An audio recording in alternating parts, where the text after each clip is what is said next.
Arizona Senator John McCain, who joins us exclusively this morning. Good morning, Senator. Good morning, Harry. Almost $2 billion to be spent on these campaigns, $20 million on your primary campaign alone. Another almost $500 million coming from outside sources. Is this what you and Russ Feingold had in mind 10 years ago when you passed campaign finance legislation? Mm-hmm. Yeah, we were worried about that, especially money that comes from sources that are not really known, or money like the unions that spend that without the permission of union members. That obviously are many union members that don't agree with the far left agenda of the union leadership. So it is what it is, and we're in for an interesting election. People are saying winning the House for the Republicans is a fait accompli. What is your thought about the Senate? Will the Republicans take control of the Senate in a week? I don't know, Harry, because I'm a little worried about some of my Republican friends who are taking a victory lap about a week ahead of time. And indications are that, as always, the Democrats have a very sophisticated get-out-the-vote operation. We've got to get our vote out.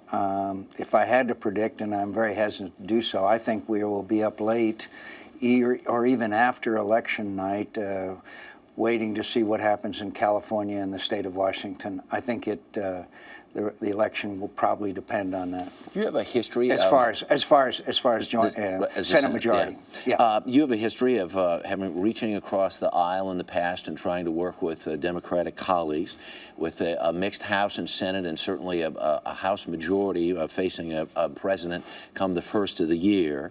One of the things that may come up again is the Bush tax cuts, and Democrats are floating the idea of moving that ceiling up to $1 million a year. If the Bush tax cuts, which are up for renewal, come up again and they say, you know what, we'll just only tax people who make $1 million or more, is that something you might be able to stomach? Look, let's just extend them all for a couple of years and then worry about it and see what happens a couple of years from now. We're not going to get into a bidding war with the Democrats over what level rich people we hate. Look, we don't need to raise anybody's taxes at this time. Let's extend them for a couple of years, as 45 Democrats in the House said that they were committed to, and let's start attacking the real problem, and that's spending. That's spending. Taxes isn't the problem. It's spending that's the problem, and so that's what we need to do. Okay, last but not least, Sarah Palin is getting a lot of credit for kind of lighting the fire among some parts of the Republican Party, especially the Tea Party, and they're going to take a lot of credit for the seats that are won come a week from now. There's still speculation about her running 2 years from now. If she runs, will she have your support? Well, I certainly know that Sarah would be an outstanding candidate, but neither she nor I would want to say I would endorse her at this time. I'm proud of her. I'm very grateful for all the things she's done to invigorate our party, but I think it's very early to start picking winners and losers. But she will continue to play a major role in the American political scene. So you're just going to leave that one sit for now? You don't want to?